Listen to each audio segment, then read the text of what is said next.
அனைவருக்கும் வணக்கம். Welcome to peoples heroes academy. நம்ம இந்த பதிவில் டிஎன்வி சேஃப் அப்படின்ற ஒரு ப்ராஜெக்ட் பற்றி தான் பார்க்க போகிறோம். அதுக்கு முன்னாடி நம்ம சேனலை யாராச்சும் சப்ஸ்கிரைப் பண்ணல அப்படின்னா சப்ஸ்கிரைப் பண்ணிட்டு கிளாஸை கண்டினியூ பண்ணுங்கள்.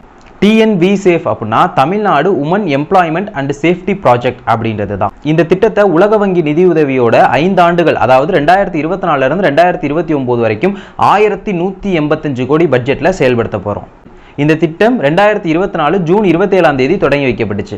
இந்த திட்டத்தினுடைய நோக்கம் அப்படின்னு சொல்லி பார்த்தோம்னா 2030க்குள்ள $1 trillion எக்கானமி அடையணும் அப்படின்னு சொல்லி தமிழ்நாடு டார்கெட் வச்சு பயணிச்சுக்கிட்டு இருக்கு இல்லையா.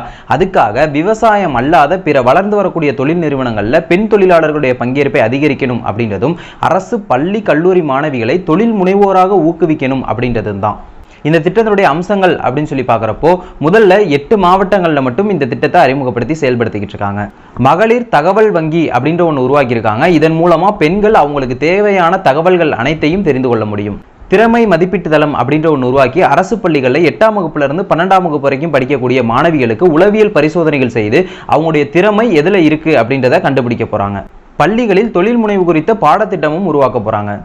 இது மட்டும் இல்லாமல் அரசு கல்லூரிகளில் இறுதியாண்டு படித்து வரக்கூடிய மாணவிகளுக்கு தொழில்துறை சார்ந்த பணியிடை பயிற்சியும் வழங்க போகிறாங்க. இதுதான் எக்ஸாம் பாயிண்ட் ஆஃப் வியூவில் இந்த டிஎன்வி சேஃப் அப்படின்ற ப்ராஜெக்ட் பற்றி நீங்கள் தெரிந்து கொள்ள வேண்டிய விஷயங்கள்.